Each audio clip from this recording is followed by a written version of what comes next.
Jadi kalau Anda pergi ke Mekah, umrah atau haji, yang belum mudah-mudahan disegerakan, kalau mati itu ada bulatan di atasnya tuh, sukun. Ini kan tempat pulang terakhir kan, logika sederhananya begini. Kalau kita ingin menempati tempat untuk pulang yang terbaik, sekarang sedang kita beraktivitas, berarti kita siapkan kan? Jadi Nabi memandangnya biasa. Karena sifat dunia itu ya kecil sekali gitu. Biasa. Yang Nabi khawatirkan itu adalah umat yang tak mampu memanage kekayaannya. Jadi Anda mau tugas jadi udara, darat, lautan, bekerja apapun, kalau Anda mengaku muslim, ingat Allah.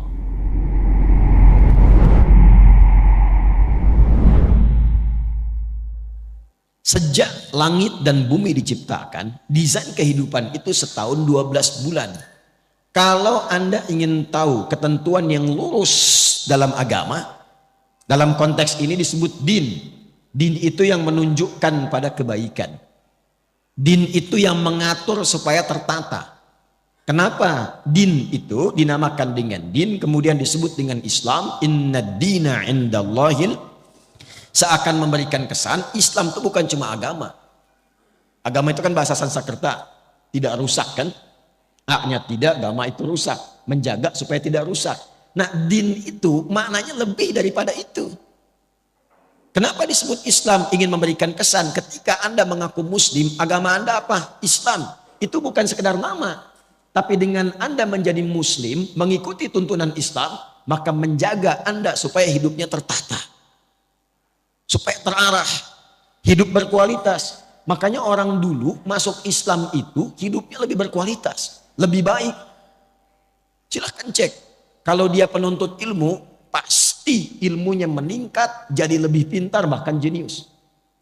Kalau dia pebisnis, pasti ketika masuk Islam, dia tidak akan pernah kaya. Pasti. Tapi akan menjadi pribadi yang kebangetan kayanya. Betul, standar.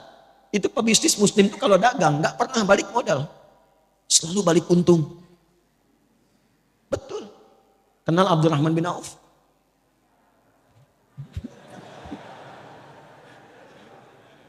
Saya nggak akan tanya kenal di mana.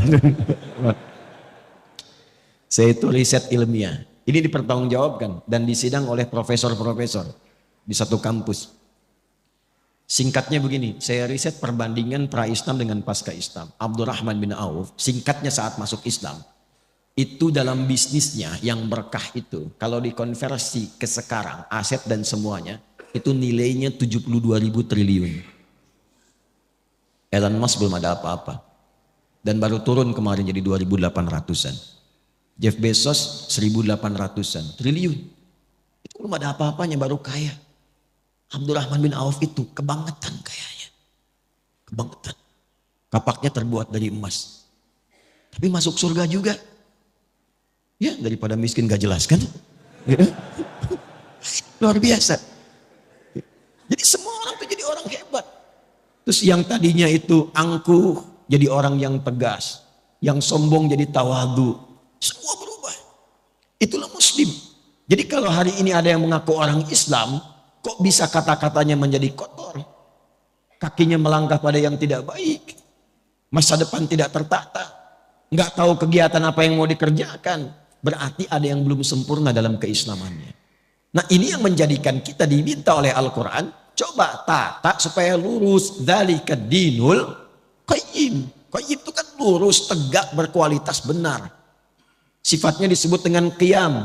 Orangnya qaim, yaqum. Setiap mau sholat kita akan ada iqamah kan? Aqama yuqimu, supaya sholatnya benar, lurus, tertata, safnya lurus. Itulah muslim. Itulah muslim. Nah, singkatnya di ayat ini, gambaran cepatnya orang Islam itu mesti punya planning, konsep kegiatan yang jelas. Dalam mengatur waktunya, setidaknya dia punya program dalam setahun itu 12 bulan apa yang mau dikerjakan. Nanti akan ditarik ke harian. Makanya nanti akan dibagi ke dalam konsepsi waktu sholat. Itu setiap harinya. Tapi targetnya tahunan. Jadi Anda ini dalam setahun punya rencana apa? Kalau mau ditarik ke dunia dulu misalnya, ya coba. Dalam konteks Anda nih yang belajar mahasiswa. Dalam setahun ini apa yang mau dicapai? Kenapa yang dipilih kampusnya itu? Mau jadi apa ke depannya? Petakan, turunkan. Dibagi ke dalam 3 bagian minimal.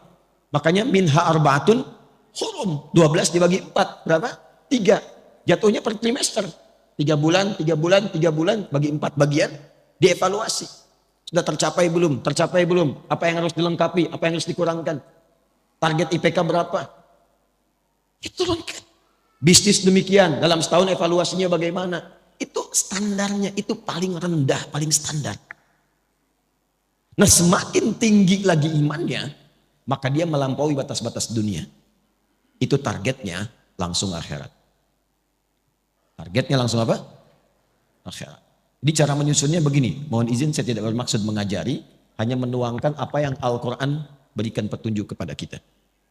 Jadi kalau seorang muslim itu semakin tinggi imannya, semakin kuat imannya, semakin banyak amal solehnya, itu orientasi hidupnya, dia memasang target akhirat dulu, baru tarik ke dunianya. Itu ada di Quran surah 59 ayat 18. Ya ayyuhalladzina amanu taqullaha wal tanzur nafsum ma qaddamat lighad. Ghad di situ akhirat.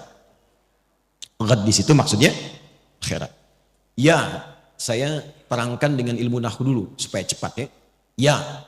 Ya itu huruf panggilan disebutkan setidaknya 361 kali dalam Al-Quran. Itu memanggil yang mendekat, yang menengah dan jauh. Semua jarak, semua aspek. Jadi kalau Anda pergi ke Mekah, umrah atau haji, yang belum mudah-mudahan disegerakan. Ya, insya Allah. Dan tidak cukup dengan amin, nabung. Ya. Anda ada kesulitan, pengen dimintai bantuan, bilang aja, ya, nengok semua tuh. Yang dekat, yang menengah, yang jauh. Ayyuha disebutkan 150 kali dalam Al-Quran. Ayyunya munada untuk menguatkan informasi, haknya mengingatkan tanbih. Kemudian alladzina disebutkan 1080 kali dalam Al-Quran. Itu untuk memanggil semua tanpa kecuali, tanpa sekat. Mau laki-laki, perempuan, tua, muda, besar, kecil, melintasi status. Jadi Allah menginginkan semua hambanya tanpa kecuali. Yang punya jabatan, yang belum punya jabatan. Yang disebut kaya, yang disebut cukup. Yang disebut ustadz atau jamaah. Allah nggak bedakan. Sepanjang engkau beriman, kata Allah, mesti punya visi hidup. Dan sepanjang engkau beriman, mesti ingat akhirat tempat pulang. Karena setiap kita pasti akan pulang. Setiap kita pulang. Gak ada yang gak pulang. Karena hidup kita itu bukan di sini itu tugas. Pulangnya ke sini.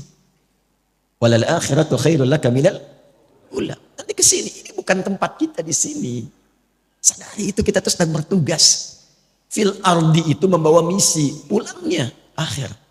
Makanya disebut di Quran dengan mayyit. Quran surah 39 ayat 30. Innaka mayyitun. Mayyit itu kalau pakai tasydid itu yang akan meninggal. Ya, yang akan wafat. Wafat itu gerbangnya. Artinya menjalani masuk gerbang itu untuk masuk ke tempat yang baru. Itu yang abadi. Sedikit-sedikit lompatnya. Ini ada mayyit begini. Ada mayit. Itu beda. Kalau mayyit pakai tasydid itu masih hidup. Tapi akan meninggal. Jelas? Yang akan meninggal. Apa yang menyebabkan dia kemudian meninggal? Ajal tiba. Quran surah 7 ayat 34. Walikulli ummatin ajal. Ketika ajal tiba, apa yang menjadikan kemudian dia wafat? Maut yang datang. Ini semua yang terkorelasi. Ketika datang maut,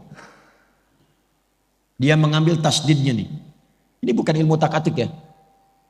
Ini seakan ini rohnya ini diambil, maut. Siapa yang ditugaskan? Malakul maut. Quran surah 32 ayat 11. Qul yatawaffakum malakul mautil ladzi wukila bikum. Maut. Ketika ini diambil jadi sukun.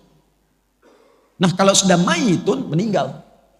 Kenapa pakai sukun? Sukun itu dari kata sakinah. Sakinah itu tenang. Usahakan kalau meninggal itu usahakan yang tenang.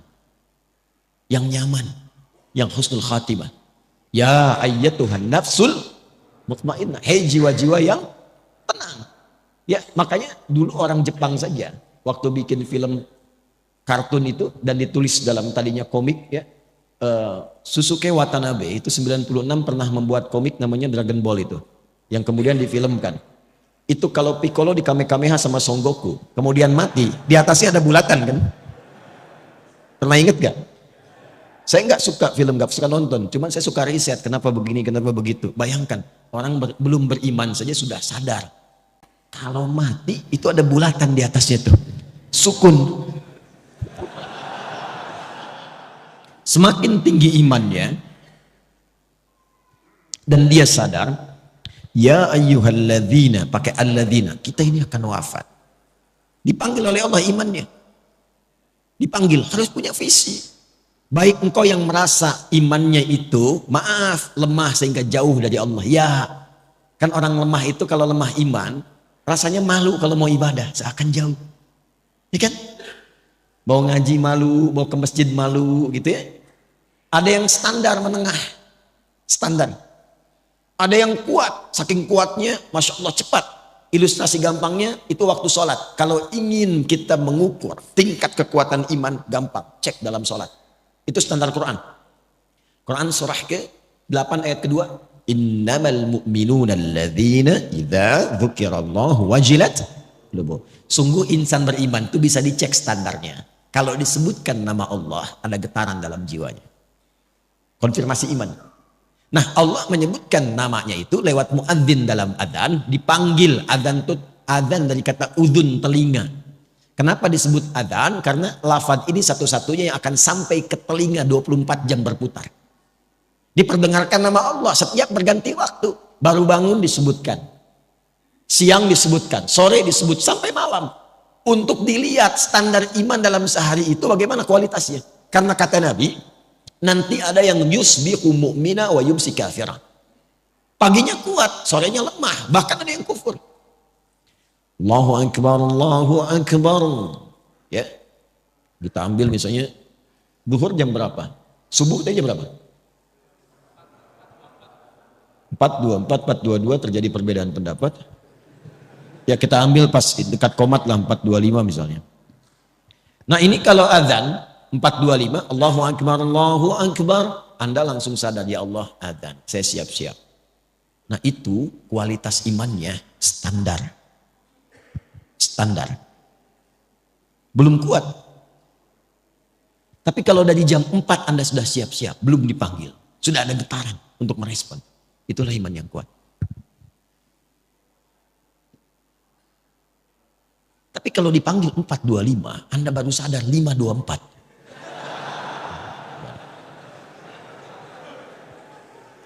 Nah ini yang dimaksud. Tapi ketika berbicara tentang visi dan misi hidup, Allah tidak bedakan. Dipanggil semuanya. Hei baik yang merasa imannya masih lemah, yang menengah ataupun yang kuat. Itu Masya Allah. Allah panggil semua dengan engkau mengerjakan ini. Yang lemah akan jadi kuat, yang kuat semakin rekat, dan yang menengah akan semakin dekat dengan Allah Subhanahu wa taala. Wal tanzur nafsum ma qaddamat. Engkau harus punya visi untuk pulang. Jangan-jangan dunianya nyaman, akhiratnya terancam. Maka cara menyusunnya begini. Nah ini yang paling penting.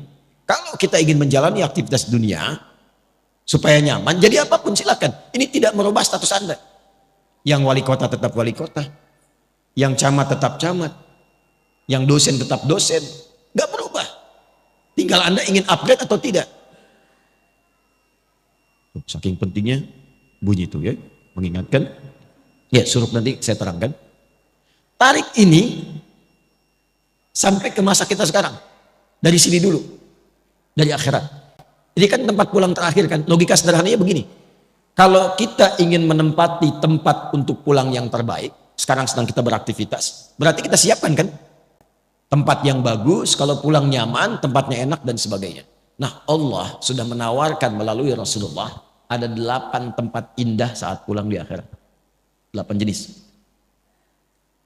Yang disebut dengan jannah, surga. Jadi surga itu ada 8 jenisnya. Dari mulai yang biasa, tapi maaf, sebiasa-biasanya pun surga. Ya, mala ainan ra'at wala udhunun sami'at wala khatara ala qalbi bashar. Itu indah. Ingin apapun seling langsung ada. Itu ada di Al-Baqarah ayat 25. Wa utubihi mutasyabihat. Antum sekarang, waduh lapar nih, dan nunggu dari tadi, ya kan? Pengen makan, pengen sarapan, pengen macam-macam. Di surga beda. Begitu antum ingat nasi uduk, celing ada. Apa aja? Itu yang surga biasa. Apalagi yang indah seperti Firdaus, surga Aden, Darussalam, Jannatun Na'im. Pertanyaannya, saya cuma tanya dua hal. Satu, siapa yang ingin masuk surga? Alhamdulillah. Tapi tidak semua yang ingin ke surga itu yang tahu dan jelas punya gambaran surga mana yang mau dimasuki. Ini antum nih yang kuliah, kalau nggak tahu apa yang mau dicapai, kampus mana yang mau dipilih? Mau jadi apa?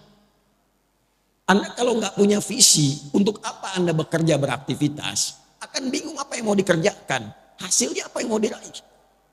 Nah kita tarik dari atas, surganya mau yang mana? Supaya jelas. Nanti dari situ muncul kurikulum. Itulah yang dikerjakan selama hidup. Itu aja terus. Sampai wafat. Hidup itu kan gampang. Cuma tinggal menunggu wafat saja. Setelah itu selesai kita mendapatkan apa yang disiapkan. Nah saya ingin cepat. Karena waktunya tinggal 15 menit lagi. Setelah itu kalau ada waktu kita diskusi. Supaya memberikan kesempatan Syuruk dan yang lainnya. Fokus baik-baik. Saya akan cepat. Dari 8 jenis surga ini kita sepakati dulu jamaah. Mau surga yang mana? Ya, nggak apa-apa. Saya paham ya. Kalau kan selalu terjadi begitu, nggak ada masalah ya. Nggak ada masalah. Memang rumusnya begitu. Kalau kita mau pilih sesuatu, pilih yang tinggi.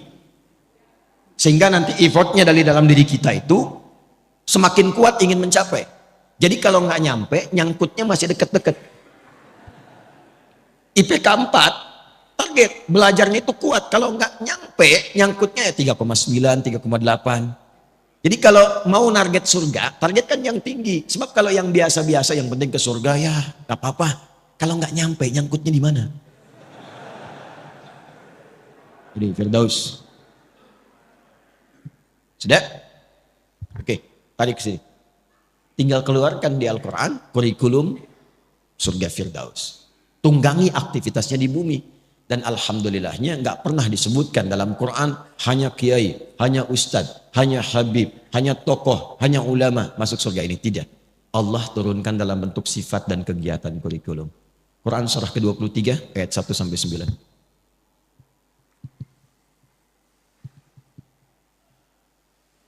Qad aflahal mu'minun alladzina hum fi salatihim. Terus sampai Anda dapatkan, perhatikan, ulaika humul warithun alladzina yarithuna al-firdausa hum fiha. Dan itu pakai alladzina. Semua berpeluang masuk ke surga situ. Bahasa bebasnya begini, ada calon penghuni surga Firdaus yang sedang beraktivitas dan berpetualang di bumi. Siapa mereka itu? Diturunkan sifat kurikulumnya. Satu, yang sholatnya khusyuk. Sholat khusyuk. Jadi bukan sekedar sholat. Surga biasa, yang penting sholat. Yang penting sholat. Surga Firdaus, sholatnya dinaikkan kualitasnya khusyuk. Anda bisa menjadi pejabat silahkan. Presiden, gubernur, bupati, wali kota, camat, lurah, RW, RT dan sebagainya silahkan. Tapi kalau pengen ke Firdaus, Anda mesti sholat. Ke surga Firdaus itu ditentukan bukan dengan jabatan dunia. Tapi dengan kualifikasi ini. Dan sholatnya mesti khusyuk. Jelas sampai sini? Kemudian walladzina hum 'anil lagwi mu'ridun. Menata diri supaya bermanfaat. Yang tidak penting tidak dilakukan. Bicara yang penting. Yang nggak penting diam. Lihat yang penting-penting. Yang nggak penting nggak harus dilihat. Dengar yang penting-penting. Yang tidak penting tidak harus didengar. Sampai ke ujung kaki. Nah, kalau sudah paham ini, tunggangi menjadi sifat kegiatan. Kalau sudah kita tunggangi sampai wafat, sabar sampai meninggal. Insya Allah. Ini siap. Walladzina hum lizzakati fa'ilun. Dia pun bekerja, itu untuk mewujudkan targetnya ini. Ke Firdaus. Jadi dia berusaha itu untuk mendapatkan harta, capaiannya bukan kaya. Makanya komen Nabi. Dan ingat ya, kalau Nabi sudah komen itu, kita umatnya langsung like, share, and subscribe. Gak usah ditawar. Komen Nabi sederhana. Kata Nabi itu gini, au kama qala, kaya itu biasa bagi umatku. Jadi Nabi memandangnya biasa. Karena sifat dunia itu ya kecil sekali gitu. Biasa. Yang Nabi khawatirkan itu adalah umat yang tak mampu memanage kekayaannya.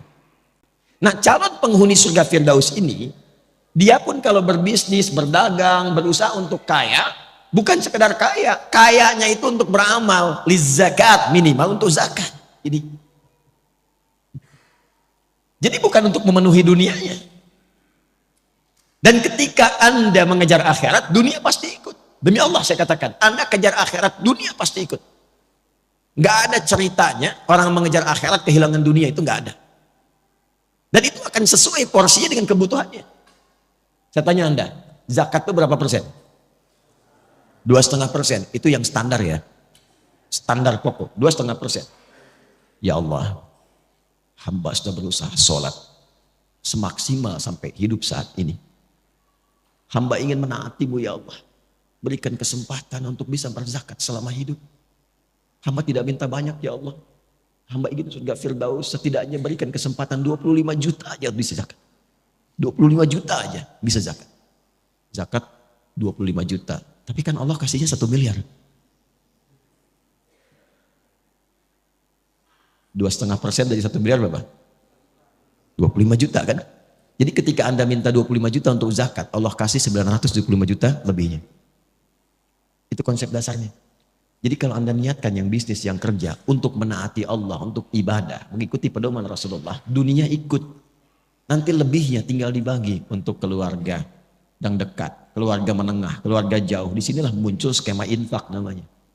Diatur kebutuhan Anda berapa, lebihnya itu untuk beramal. Makanya kita pandai-pandai melihat Allah titipkan apa kepada kita. Cuma 4 pilihannya. 1 ilmu, 2 harta, 3 kedudukan, 4 tenaga. Dan keempat ini contohnya sudah ada pada kepribadian para sahabat ketika belajar dengan Nabi. Dan Nabi mengakumulasi semuanya. Jadi ketika Anda dititipkan pengetahuan, ilmu, mau jadi apapun. Maaf, ustadz, dosen, macam-macam. Nah, pertanggungjawaban pertamanya itu pertanyaannya bukan seberapa besar gelar Anda. Berapa banyak ilmu itu yang telah mengenalkan Anda dengan Allah. Kan jelas, itu setiap bangun loh standar. Jadi kalau kita bangun tidur, itu langsung ditanya ya pada diri kita melalui hadis Nabi. Sampai bangun itu sudah seberapa dekat dengan Allah. Ingat Allah enggak? Itu ada di Abu Daud nomor hadis 1367. Silahkan dicek. Dari Ibnu Abbas radhiyallahu taala anhuma.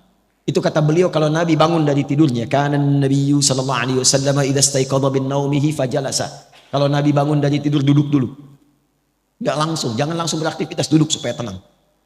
Wa masaha biyadihi min athari naumi, kemudian menghilangkan bekas ngantuknya dengan tangan yang bersih ya. Karena nanti ada hadis lain kalau menduga tangannya kotor cuci dulu. Karena engkau tidak tahu kemana tangan itu berkelana saat tidur. Setelah sadar baru baca. Apa yang dibaca? Sebelum doa itu ada bacaan dulu wa qara'a khawatim surah Ali Imran dan membaca 11 ayat terakhir surah Ali Imran. Surah itu kurikulum hidup yang menyadarkan jangan sampai bangun dan beraktivitas Anda tidak kenal Allah apapun profesinya. Inna fi khalqis samawati wal ardi wa ikhtilafil laili wan nahari la ayatin liulil. Siapa ulul albab itu? Alladzina yadhkuruna Allah qiyaman wa qu'udan wa 'ala wa yatafakkaruna fi khalqis samawati wal rabbana ma khalaqta hadza batila subhanaka faqina. Jadi Anda mau tugas jadi udara, darat, lautan, bekerja apapun, kalau Anda mengaku muslim, ingat Allah. Itu poinnya.